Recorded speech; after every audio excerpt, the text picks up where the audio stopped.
All right, Lyndsay, check out this recent headline by Judicial Watch.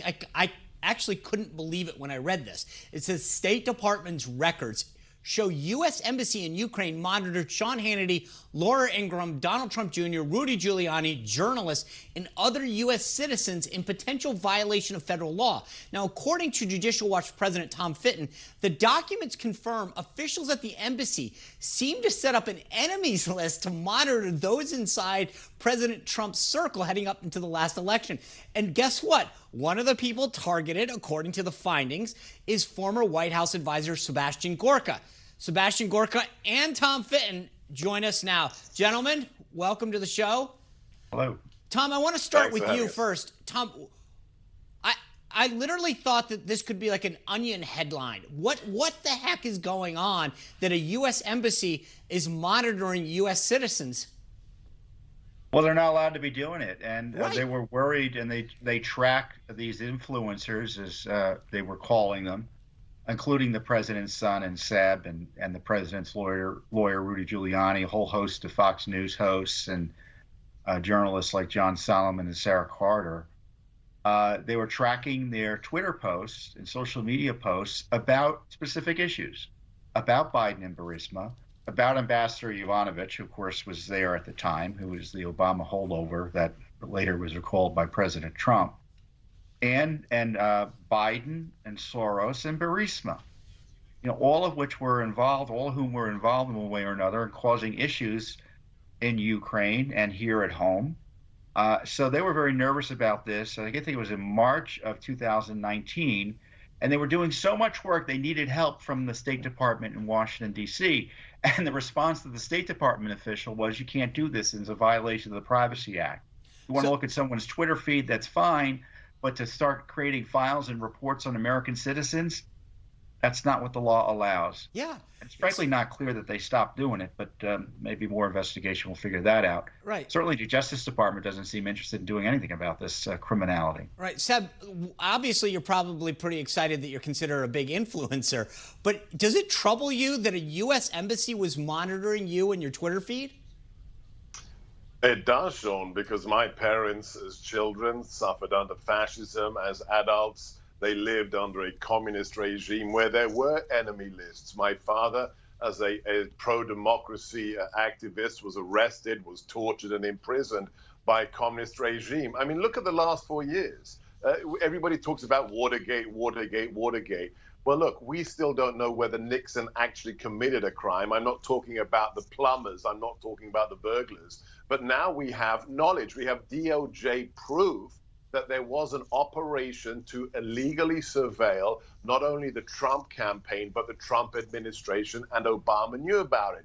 And then we find out, thanks to Tom and his great people at Judicial Watch, that there was a real enemies list, and that one of Obama's ambassadors was trying to monitor what I was doing, what the president's son was doing, which is illegal. And as you heard Tom say, they actually needed firepower from here in D.C. to help them do it. And what happened to this woman? This is the quintessence of the deep state, Sean. When after she testified, she wasn't fired. She wasn't, arraigned on felony charges. She was given a sinecure. She was given an honorary post at the Institute of Peace, that incredible glass and chrome building next to the Kennedy Center that's funded by taxpayer money. This is the insanity. We are a land of no consequences. Yeah. Tom, I want to switch gears just a little bit. The president has been hammering hard the concern over mail-in ballots that they could pose to this election. But of course, the media and Joe Biden said, oh yeah, there's no concern. But look at this, a new report out that over 1,600 uncounted Sussex County ballots, this is in New Jersey, were stuck in a mislabeled bin, just found from a July primary. So I don't know how you can tell me that there's no reason for concern when over 1,600 ballots didn't get counted for that primary at all. How much of an issue is this going to be come November? Potentially could disenfranchise millions, and I don't say that lightly. And the irony here is that Democrats could be harmed even more so than Republicans in terms of having their votes lost due to relying on unreliable mail-in processes to vote. There are 51 million ballots that are going to be mailed to people who haven't asked for them, 44 million ballot applications. In 2016, a little over 300,000 ballots were thrown out, mail-in ballots were thrown out because of challenges or other issues. In this primary season already, over 550,000 have been thrown out. So extrapolate that into November, where you're going to have an exponential factor in terms of numbers. Right. You're talking millions of names being disenfranchised potentially. And of course, the left's answer is, if a ballot makes it to a ballot place, no matter how or when, count it, which of course just invites more fraud.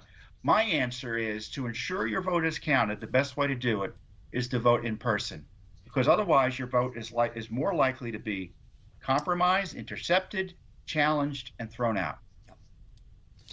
So concerning. You know, Seb, one of the interesting things is, as well, is we see that Joe Biden, he didn't vote by mail the other day. He voted in person. You think that he would drop his primary vote in the mail to prove his point that, hey, there's no concern here? Well, you'd think, unless you looked at what happened in the Democrat primary recently in New York.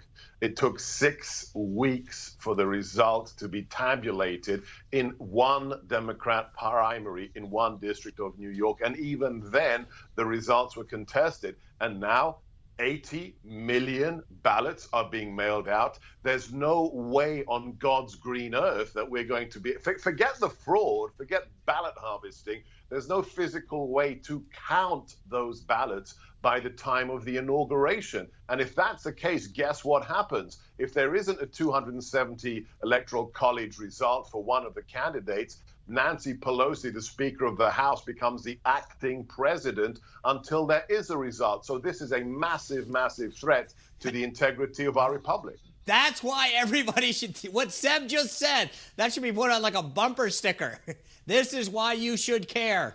Tom Fitton, one of the things that blew my mind, another great piece of work done by you and Judicial Watch, is this whole issue of top folks working for Mueller having their phones accidentally wiped.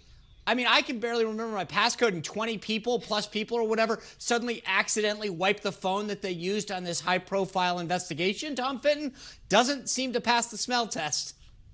It sure doesn't, and it might explain why it is the Justice Department waited a year to give us the documents after we sued. Of course, we began asking for them back in 2018, but it's pretty clear that there was, as I say, a pandemic of wiping going on, lost evidence, destroyed evidence, and here there's more than enough evidence that there could be obstruction of justice. Look, if there was a corporation under investigation and the FBI goes in and the leadership team of the corporation, all their phones are being wiped, what would the FBI do? We already know what they do. Correct. They raid their homes with guns drawn. Yeah. Who's going to raid the Justice Department is what I want to know. Right. And the problem, said Gorka, is that these guys can all say, hey, it was an accident, and there's really no one who's going to investigate the investigators at this point, correct? It's one thing that when Comey is the director of the FBI, when Loretta Lynch is the Attorney General and Obama's in the White House, that Hillary Clinton's laptops and BlackBerries get destroyed. The FBI destroyed their laptops in the email investigation, and Hillary bleach-bit her BlackBerries before they destroyed them. But now, hang on, Donald Trump is the president. There's a new director of the FBI, and A.G. Barr's the Attorney General. What is going on? We are 46 days away from the election, and we still don't have one indictment on the secret, illegal surveillance of our campaign in our White House, and it's an outrage. Absolutely. Tom Fitton, I just want to say, I don't think people appreciate what you guys do at Judicial Watch and how important it is to keep people honest and bring things to light. The work that you and Judicial Watch does just allows us to, as citizens, to see what's really happening in our government. And so I just want to say thank you on behalf of so many people for what you do to bring so many people to justice, to expose so many things. So thank you for what you're doing. And I want to remind people what Seb Gorka just said, because that is so important to get, that if there is no winner on Election Day, Nancy Pelosi becomes the acting president. Seb, thank you for sharing that piece of insight with us. It is so crucial. Gentlemen, thank you very much. I appreciate it and hope to have you back soon. Thank you. Thank you, guys. And I second what you said about Judicial Watch. Yes. Newsmax TV is now America's fastest growing cable news channel. We give you the real news you need. So subscribe to our YouTube channel and give us a thumbs up. If you like this video, share it with your friends. Newsmax TV streams live on YouTube for free. Newsmax TV, real news for real people.